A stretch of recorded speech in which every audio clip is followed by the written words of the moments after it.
Okay, we're up to NMR spectroscopy. So nuclear magnetic resonance spectroscopy. It's a technique used to identify the structure of molecules. How many, or how much of a particular atom is there, and how are they arranged? How is their bonding arranged as well? So, just a brief little overview of how it works. It's quite difficult, so let's keep it simple. It uses radio waves, okay, so very low energy, long wavelengths, and a very powerful electromagnet to exploit the properties of nuclear spin. And we might have briefly talked about it at the beginning of year 11 when we talked about how two electrons can go into each suborbital, one spin up and one spin down. Okay, so that property that I said to think like, and I ripped this off from someone. So to think of it actually spinning, one spinning clockwise and one spinning anti-clockwise, except these particles are not spinning at all. But it's a good conceptual image about how they differ. But there's a property called spin, and so we're exploiting that property. Okay, and it's gaining information in a spectrum. Okay, and we'll look at those and we'll interpret those. So the phenomenon, can write that word easier than I can say it. So this led to a technique which was discovered in the 1930s and 40s. Okay, so rudimentary simple machines were first made in the 50s and 60s, and these were mainly used in chemical research. Okay, but since the 1990s, pharmaceutical industries and research outfits and universities and stuff have started using these machines. Okay, so they're very widely used in research finding the structure of molecules. Now, in the 70s and 80s, a particular type of NMR was developed to image the hydrogen atoms in living tissue. Okay, and there was a whole thing about hospitals starting to use it, and instead of being nuclear magnetic resonance, we called it magnetic resonance imaging, or MRI. I like this, so it's not to freak out the public with the nuclear word. Yeah, basically. I'm going to put you in a nuclear magnetic resonance spectroscopy. No, you're not. I'm going to put you in a magnetic resonance imaging. Oh, okay then.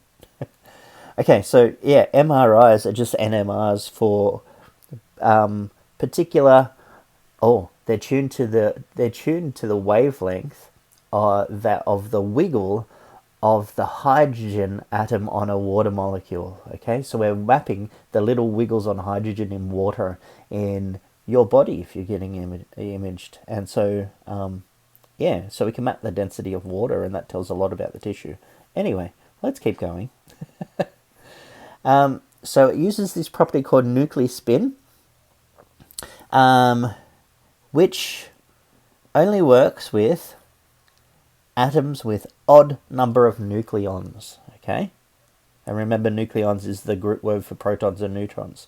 So it's only going to work with atoms that have an odd mass. Okay, so the most common types of NMR are proton NMR or H1 NMR. Okay, carbon-13 NMR is also quite common, and we use that a lot for imaging and determining the structure of organic molecules. But of course you can use it for other types as long as they have odd masses or odd number of nucleons. And going down, they aren't used quite as much as the other ones, but also chemists can use like phosphorus-31, chlorine-35, and chlorine-37. They fit that type as well. Okay, so odd mass or odd number of nucleons is what we're looking for.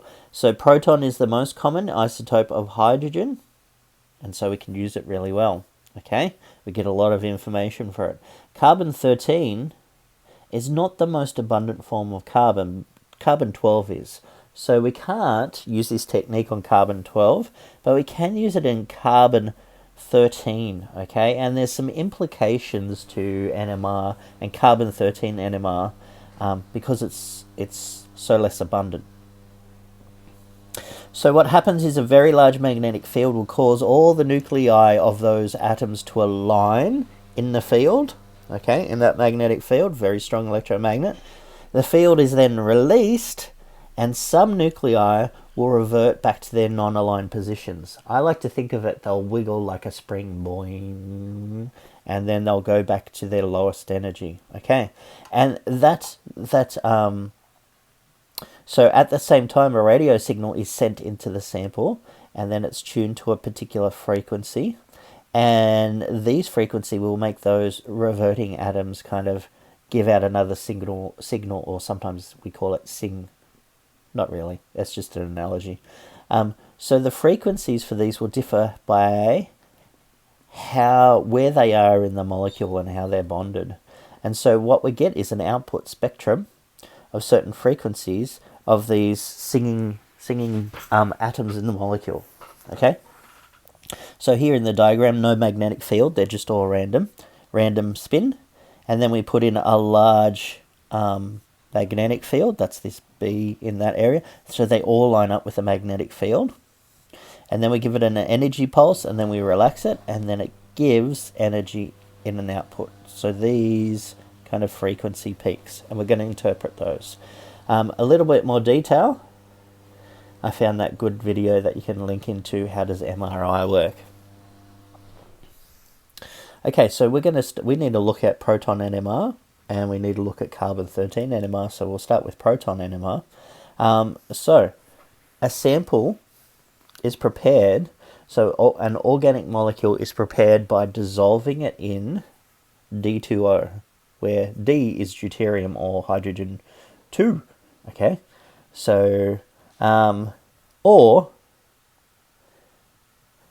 this one here, which I've got sketches of these two here. Okay, so deuterated water, this one's some kind of called, and this one here is, let's just call it dichloromethane, won't we? But it's deuterated dichloromethane. Okay. And this is because these hydrogens are now deuterium, and they have an even molar mass, an even mass, and so they won't show up.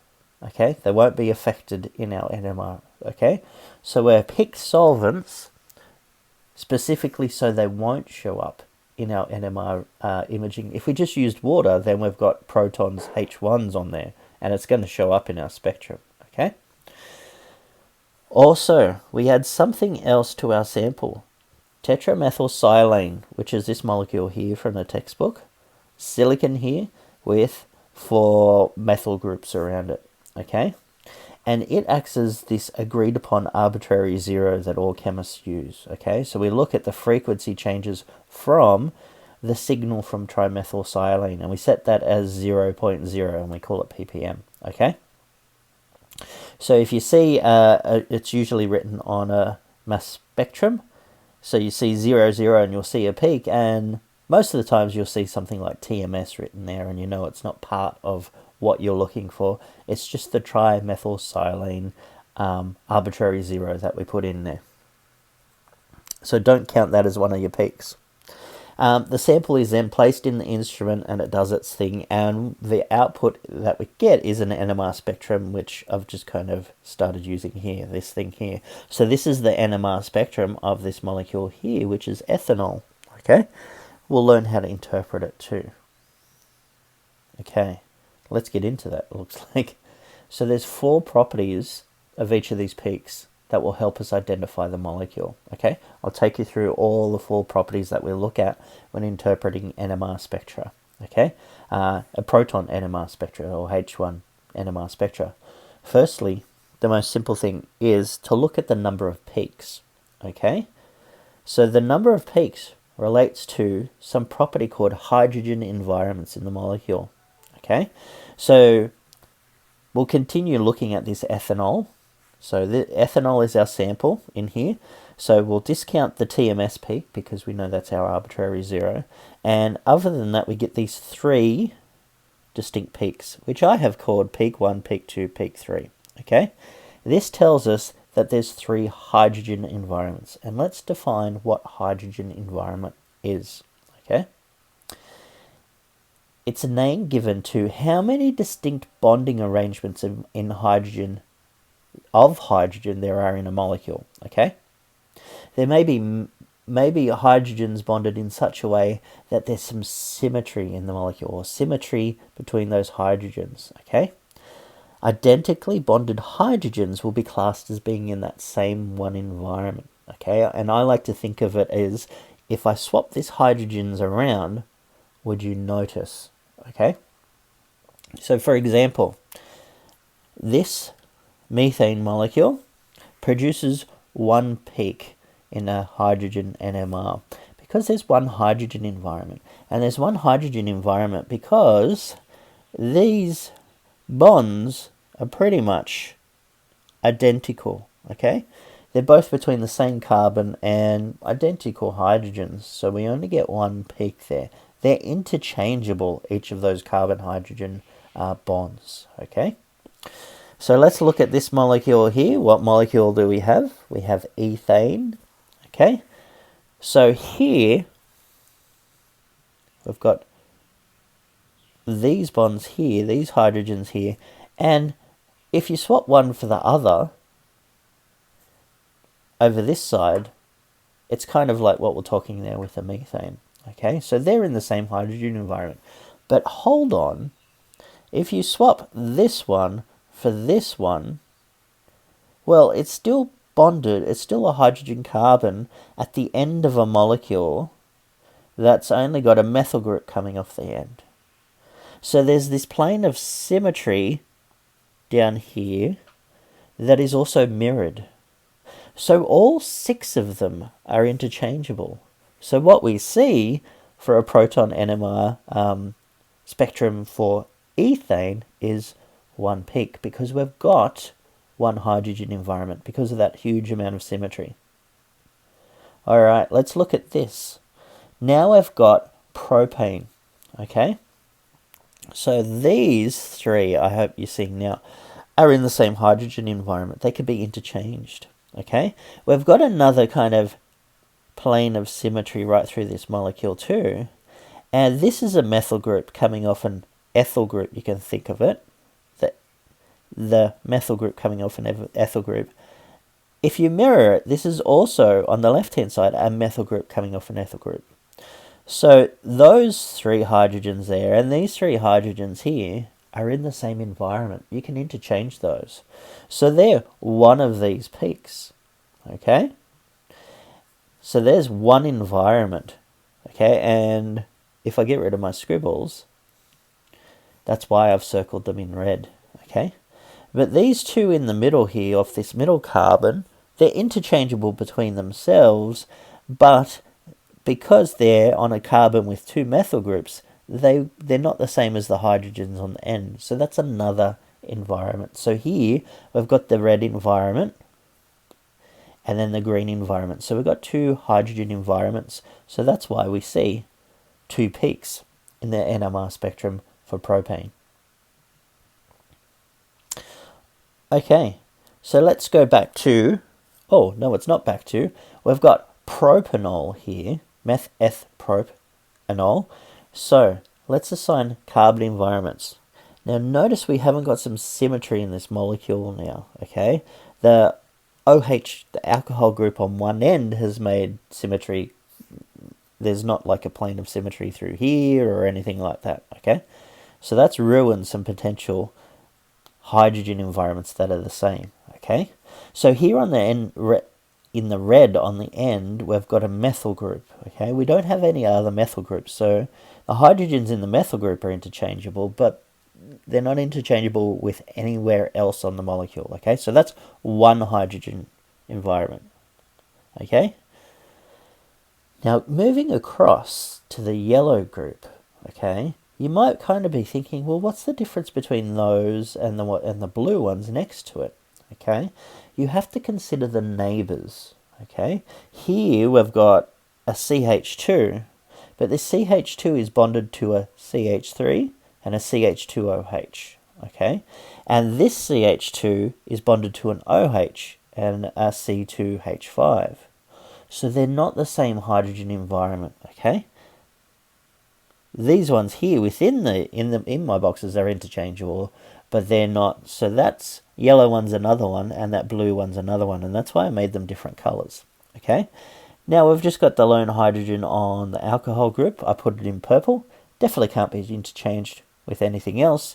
So here in this example, we've got 4 hydrogen environments, and when we see the peaks in the NMR spectrum, look at those 4. Okay. So let's do an example. How many proton NMR peaks will be present in the NMR spectra for the following molecules? Okay, so here I've given you a name. What you need to do is draw a structure, meth, eth, prop. Okay, fill it out with your hydrogens, and let's see how many hydrogen environments we have. Okay, so here's propane. Let's change color. All right, so first thing that I notice is like a line of symmetry down here. Didn't we do this molecule before? We did, but anyway. Okay, so here on the end, we've got a methyl group attached to an ethyl group. And here on this side, we've also got a methyl group attached to an ethyl group. Okay, so these two that I've just put in box are one hydrogen environment. Okay, notice how they're still separated, but they can still be one hydrogen environment. I'm going to change colors now to red. So that leaves the 2 in the middle. They could be interchanged between themselves, but they are one other hydrogen environment. So that's 2 hydrogen environments. Taking up a lot of space there. Okay, now I've got, orange might not be the best color to do that in. So I've got propane 1-ol. Okay, we just did that one. Why am I giving you an example, a problem to do that I've already given you? Okay, and we saw that the alcohol group on the end kind of ruined any symmetry, so that each little hydrogens on each kind of were separate. Okay, so here we had a methyl group. We've got no other methyl group. There's no other identical environment. Okay, so there's number 1. Now this one here is its own hydrogen environment. I know there's another CH2 next to it, but this CH2 in green is attached to a methyl group and then like a methanol group, okay? Whereas this one that I'm going to do a different color, I'll do it in blue, light blue next to it, is attached to an OH and then a ethyl group, okay? So they're not identical. And of course, this little one on the end there is its own. Okay, so it's 4 hydrogen environments there. Taking up a lot of space. Better work a bit smaller, eh? Pentanone. Well, I want the pencil. Meth, eth, prop, bute, pent. 1, 2, 3 is the ketone. And let's put our hydrogens in here. Now I chose this one specifically, you might be guessing, because of symmetry. Okay, notice the 3 pentanone. The ketone group is right in the middle. It gives this molecule a plane of symmetry. Okay, so, I'm putting a box around it, but I should get rid of that, because it's not actually a hydrogen environment, because there's no hydrogens there. But I might draw a dotted line through there. Okay, that's better. Okay, because of that symmetry, that group and that group, the hydrogens could be interchanged, okay? Because they're bonded to a methyl group and then the rest of the ketone, okay? And they're identical. So that's one hydrogen environment there. Okay, the methyl groups on the end, because of the symmetry, can be interchanged as well. So here we've got 2 hydrogen environments. One in the red and one in the pink. Okay, let's try this pentan 2-ol. I don't want a highlighter. Okay, meth, eth, prop, bute, pent. Okay, notice the alcohols coming off the second one. You've ruined any symmetry. Okay,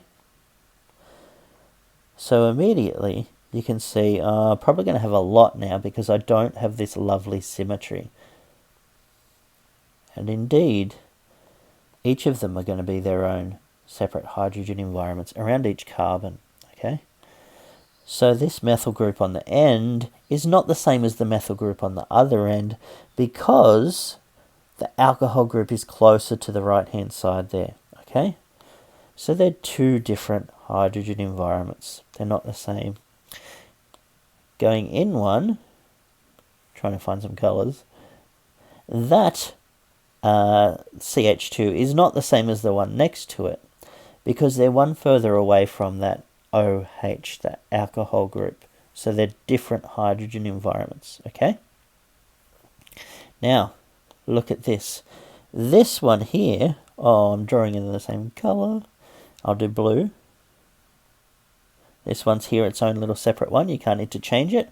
And also, I'm doing green again. Stop going for green. This grey one, that's a separate environment. You can't interchange it with anything else. So I've got 1, 2, 3, 4, 5, 6. 6 hydrogen environments there. Okay? So assigning hydrogen environments is important because it'll tell you how many peaks you'll have on your NMR spectrum. Or the other way around, give it an NMR spectrum, count the number of peaks, and that will tell you how many hydrogen environments in your molecule. So it's the first step in working out what molecule is for your NMR words. Okay. I've kind of scribbled a bit down, but the second property we look at is called integration. And for mathematical people, they'll realize that integration is usually the area under the curve, and this is the same. So the area under each of these peaks is proportional to the number of hydrogen atoms that it represents. Okay, so each peak represents an environment, and the area underneath that peak tells you how many hydrogens are in that environment. Okay, so the more area under the peak, the more hydrogens. The less area under the peak, the less hydrogens. Okay, now most of the time you're going to get pretty kind of tight peaks, okay, and it's hard to calculate like just by sight, okay, the area underneath them. So usually the computer output that gives you this signal calculates and looks at the area underneath them, okay. And there's a couple ways that can be represented. Okay, it can be given as, see this red curve above it? I should change my pen to red. This red curve here that peaks up and up and up, okay? So that one there is a representation of the area under the curve. Notice how the ratio of how much they go up is 1 to 2 to 3, okay? So you could just get that. Could do in an exam. Another way we can, that is represented, a computer output can actually do that curve and give you how many hydrogens there in big words there, okay? So that's also quite common, okay? And that really helps too. Another way that you could have it is they could give you a table like this, okay? So they give you the peak and where it is on the x-axis, and then they'll give you the integration for it, okay? 3 different ways to represent it. Alright, so here we're going back to our example of ethanol, and we've got our 3 peaks because we've got our 1,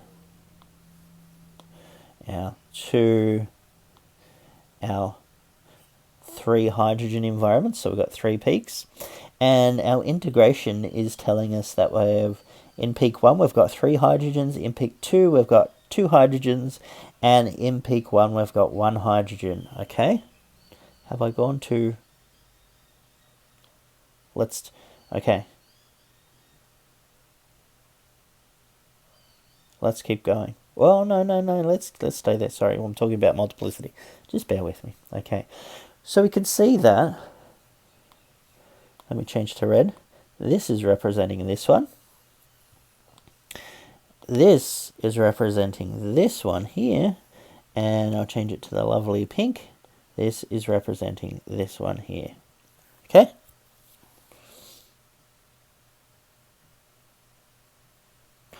All right. The third of the four properties is called multiplicity. Okay, and you'll notice that if you look at each of these peaks, they have a lot of, or some of them have squiggles in there, like peaks within peaks. Okay, or how many spikes are in each peak. Okay, it can be hard to see, but in an exam, they'll make it obvious. What they might do is give a zoom in, or they might give a word name to how many peaks there. Okay, multiplicity tells you how many hydrogens are in the neighboring atom. Okay, so how many hydrogens are in the neighboring environments? Okay, I should say that's better off. How many hydrogens are in the neighboring environment? Okay, so sometimes they can give you a zoom in of this peak. They might go up here and then they might go something like this. And so you can go, oh, look, that's got 4. I don't actually know in this case. I should think about it. But stuff like that. But another thing, the words that they use for them are, if you've got a 1 peak, we call it a singlet, just up here. Okay? And if you've got a 2 peak, we call it a doublet. If you've got a 3 peak, we've got a triplet. And a 4 peak, we've got a quartet. And then we've got a heptet after that, etc. Okay? Now, there's an n+1 rule here, okay?